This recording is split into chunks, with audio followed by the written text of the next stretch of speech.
Chicken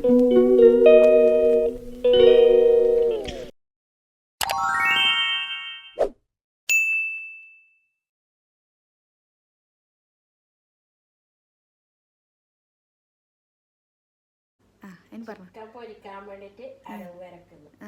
മഞ്ഞപ്പൊടി, പറങ്കി, പിന്നെ chicken masala, ഇഞ്ചി വെളുത്തുള്ളി പേസ്റ്റ് എല്ലാം ആക്കിയിട്ട് നാരങ്ങ നീര് എല്ലാം ആക്കിയിട്ട് പൊരിക്കാൻ. ഹലോ ഗായ്സ്, അപ്പോൾ എല്ലാവർക്കും പുതിയ വീഡിയോയിലേക്ക് സ്വാഗതം. അപ്പം അമ്മയാണ് ഇന്ന് ഇൻട്രോ പറഞ്ഞിട്ട് തുടങ്ങിയത്, നിങ്ങളെല്ലാവരും കേട്ടല്ലോ. അപ്പോൾ ഇന്ന് ചെറിയൊരു റൈസും ചിക്കൻ പൊരിയാണ് നമ്മൾ ഉണ്ടാക്കുന്നത്. അപ്പോൾ ഞാൻ വിചാരിച്ചു ഒന്ന് വീഡിയോ ആക്കിയിട്ട് ഇടാമെന്ന്. അപ്പോൾ അമ്മയാണ് ഇന്നത്തെ ഇൻട്രോ പറഞ്ഞത്. എല്ലാവർക്കും ഇഷ്ടമായാലും എല്ലാവരും ഒന്ന് കമൻറ്റ് ചെയ്യണേ. അപ്പോൾ നമ്മളിങ്ങനെയാണ് ചിക്കൻ പൊരിക്കാറ്. മഞ്ഞൾപ്പൊടി, ഉപ്പ്, പിന്നെ ചിക്കൻ മസാല ലേശം, പിന്നെ പറങ്കിപ്പൊടി, അതിനുശേഷം ഇഞ്ചി വെളുത്തുള്ളി പേസ്റ്റ് ഇന്ന് ആദ്യമായിട്ട് ട്രൈ ചെയ്യുകയാണ്. ഇന്ന് ആദ്യമായിട്ടാണ് അത് നമ്മൾ പേസ്റ്റ് ആക്കിയില്ല, ചതച്ചിട്ടിടുകയാണ് ഇത്. അമ്മിക്കുട്ടിയില്ലേ, കുഞ്ഞമ്മിക്കുട്ടി, അതിൽ ചതച്ചിട്ടാണ് ഇട്ടിട്ടുണ്ടായിരുന്നത്. ഇഞ്ചി വെളുത്തുള്ളി പേസ്റ്റ് നല്ല ടേസ്റ്റാണ്. ഇതിലൊക്കെ ചെയ്യുന്നത് കണ്ടിട്ടുണ്ട്, പക്ഷേ ഇതുവരെ ട്രൈ ചെയ്തില്ല. അപ്പോൾ ഇന്ന് ആദ്യമായിട്ടാണ് നമ്മളിങ്ങനെ ട്രൈ ചെയ്യുന്നത് കേട്ടോ. അപ്പോൾ എൻ്റെ തൊണ്ടയ്ക്ക് ചെറിയൊരു കിരികിരിപ്പുണ്ട് ഗായ്സ്, അതുകൊണ്ടാണ് എൻ്റെ സൗണ്ട് ഇങ്ങനെ മാറിയിട്ട് ഒരു കിരിവിരിപ്പ് പോലെ വരുന്നത്.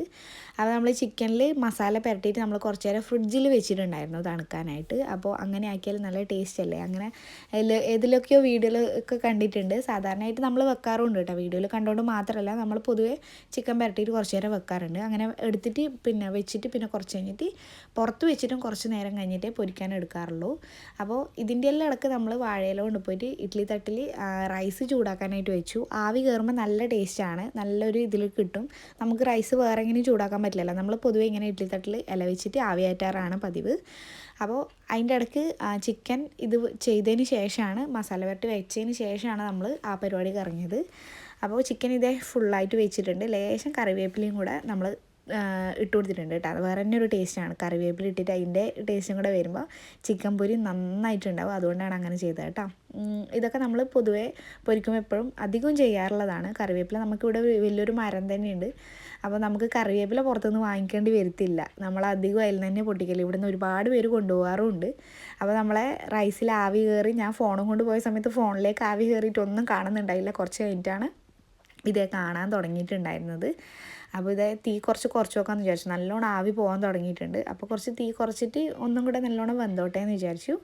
പിന്നെ ഇതേ അപ്പോൾ നോക്കുമ്പോഴത്തേക്ക് ചിക്കൻ കൂട്ടന്മാരെല്ലാം നല്ല വെന്ത് നല്ല ഇതായി മൊരിയായിട്ട് വന്നിട്ടുണ്ട്. അപ്പോൾ അതിനെ ഒന്ന് മറിച്ചിട്ടു. പിന്നെ ഇതടുത്തത് മാങ്ങാ ചമ്മന്തിൻ്റെ പരിപാടിയാണ്. മാങ്ങാ ചമ്മന്തി എനിക്കിഷ്ടമല്ല ബിരിയാണിയിൽ. അപ്പോൾ ഇവർക്കെല്ലാവർക്കും ഇഷ്ടമാണ്. അപ്പം പിന്നെ ഏതായാലും ഉണ്ടാക്കാമെന്ന് വിചാരിച്ചു. അപ്പോൾ മാങ്ങ ചമ്മന്തി കുഞ്ഞു മാങ്ങയാണ്, പിന്നെ പുളിയുണ്ട് കേട്ടോ. പുളിയില്ലോണ്ട് പിന്നെ ടേസ്റ്റ് ഉണ്ടാവുമല്ലോ. അപ്പോൾ മാങ്ങക്ക് തോല് കളഞ്ഞിട്ട് ഇനി അരക്കുവാണ് വേണ്ടത്. അപ്പോൾ അമ്മ തേങ്ങ അരക്കുന്നുണ്ട്, ഞാൻ ഇത് തൊലിയൊക്കെ കളഞ്ഞിട്ട് സെറ്റാക്കി വെച്ചു. ഇനിയിപ്പം ഇതിലേക്കൊരു കഷ്ണം ഉള്ളിയും പിന്നെ ഒരു 2-3 അല്ലി വെളുത്തുള്ളിയും കൂടെ വേണം. ഉള്ളി പൊതുവേ ഇടാറുണ്ടോ എന്ന് എനിക്കറിയില്ല. അമ്മ ഇവിടുന്ന് ഇടലുണ്ട് എന്ന് പറഞ്ഞു. അപ്പോൾ ഒരു കുഞ്ഞു കഷ്ണം ഉള്ളി മാത്രം എടുത്തിട്ട് ഇടുന്നുണ്ട്. കുഞ്ഞിനിന്ന് പോകില്ല എന്നാണ് വിചാരിച്ചത്, പക്ഷെ നല്ല കുട്ടിയായിട്ട് പോയിട്ടുണ്ടായിരുന്നു. അപ്പോൾ രാവിലെ അവനെ കൊണ്ടുവിട്ടു. അതുകൊണ്ട് പിന്നെ എനിക്ക് വേറെ അവൻ്റെ ബാക്കിൽ നടക്കുന്ന പരിപാടികളും കാര്യങ്ങളൊന്നുമില്ല. അവനുണ്ടെങ്കിൽ തന്നെ എന്നെ ഒന്നും ചൊറയാക്കൊന്നുമില്ല. അനങ്ങാണ്ട് എവിടെന്നെങ്കിലും കളിച്ചോളും. കുറച്ച് കുസൃതി കൂടുതലുണ്ടെന്നേ ഉള്ളൂ. അപ്പോൾ അവനില്ല. അവനിന്ന് അവന് അങ്കൻവാടിയിലെ കഞ്ഞി അത്ര ഇഷ്ടമല്ല. വീട്ടിൽ വന്നാൽ കുറച്ച് ലേശം ചോറും വയ്ക്കും. അപ്പോൾ ഇന്ന് ബിരിയാണി ആയതുകൊണ്ട് ഞാൻ അവനെ മിസ്സ് ചെയ്യുന്ന, അവന് ഭയങ്കര ഇഷ്ടമാണിത്. റൈസും ചിക്കനും കൂട്ടി കഴിക്കാനായിട്ട് ഭയങ്കര ഇഷ്ടമാണ്. അപ്പോൾ അവനില്ലാത്തതുകൊണ്ട് ഞാൻ ശരിക്കും മിസ്സ് ചെയ്തു. പക്ഷേ ചമ്മന്തിയൊന്നും ഇഷ്ടമല്ല കേട്ടോ. റൈസും ചിക്കനും മാത്രമേ വേണ്ടൂ. അതൊരു ലേശേ കഴിക്കുള്ളൂ. പിന്നെ അപ്പോൾ അവനില്ലാത്തതുകൊണ്ട് ചെറിയൊരു വിഷമമുണ്ട്. പക്ഷേ വൈകുന്നേരം വന്നാൽ കൊടുക്കാം എന്നുള്ള രീതിയിലാണ് ഞാനിപ്പോൾ നിൽക്കുന്നത്.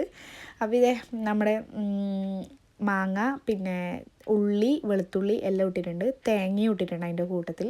പിന്നെ ഒരു ലേശം ഒരു നുള്ളുപ്പും പിന്നെ പറങ്കിപ്പൊടിയാണ്. നമ്മൾ ആവശ്യത്തിന് എരിവാണെന്നുള്ളവർക്ക് കുറച്ച് അധികം കൂടെ, അല്ലാത്തവർക്ക് എങ്ങനെയാണെന്ന് വെച്ചാൽ നിങ്ങളുടെ കണക്കിനനുസരിച്ചിട്ട് പറങ്കിപ്പൊടി ഇട്ടിട്ട് ജസ്റ്റ് ഒന്ന് കറക്കിയാൽ മതി. അപ്പോഴത്തേക്ക് തന്നെ ഏകദേശം ആവും. ഇപ്പോൾ ബിരിയാണീൻ്റെ കൂടെ അധികം കണ്ടുവരുന്ന സാധനമാണ് ഈ ചമ്മന്തി, പപ്പടും പിന്നെ അച്ചാറും.